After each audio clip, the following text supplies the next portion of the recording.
Ja näinhän meillä on. Me oikeasti otetaan aika isoja viestejä visuaalisesti, koska yllättäen aivojen ja silmien välillä on eniten hermoratoja. Ja se tarkoittaa kiistatta se, että mitä me nähdään, vaikuttaa siihen, että mitä me ajatellaan.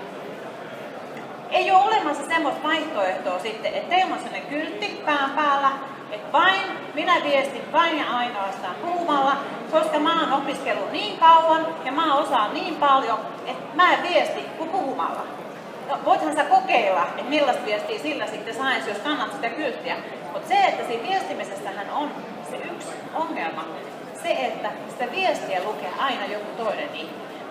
Sä et voi sanoa, että minä viestin jotain. Sä voit sanoa vain, että miten mun viestiä mahdollisesti luetaan.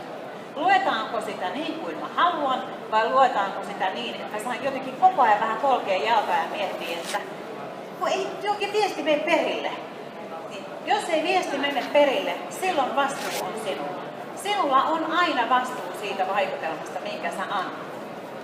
Me ollaan opittu totta kai paljon viime aikoina siihen, että keskitytään yksilölliseen viestiin ja me keskitymme siihen jokaiseen persoonaan. Hieno homma, mutta tosiasia on kumminkin se, että sitä sun persoonallista viestiä lukee muut ihmiset. Sä et itse lue sitä.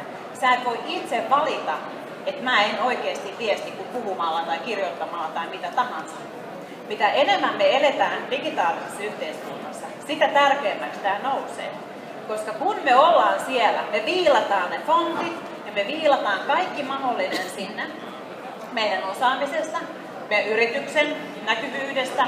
Me tehdään paljon töitä sen eteen, että me tullaan ulos jonkun näköisenä yrityksenä. Sitten tulee se hetki, kun sä oot täällä messuilla. Sun pitää vastata ihan pilkulleen siihen viestiin, mitä siellä on siellä netissä. Koska meillä nämä hetket, kun me henkilökohtaisesti kohdataan, määrittää aika isosti sitä, kuinka uskottava ja kuinka tunnistettavaa se sun osaaminen on. Sitten jos sun kohtaaminen toisen mielestä on vähän että hyvältähän sä näytit niin sanotusti paperilla, mutta sitten jos ei se kohtaaminen oikeasti enää sit toimi, niin kenenkään muun vastuulla ei ole se kuin sun oma. Sä joudut siinä kohtaa nappaamaan sen. Se on monia asioita, se on käytöstapoja, se on totta kai visuaalista pukeutumisen viestiä.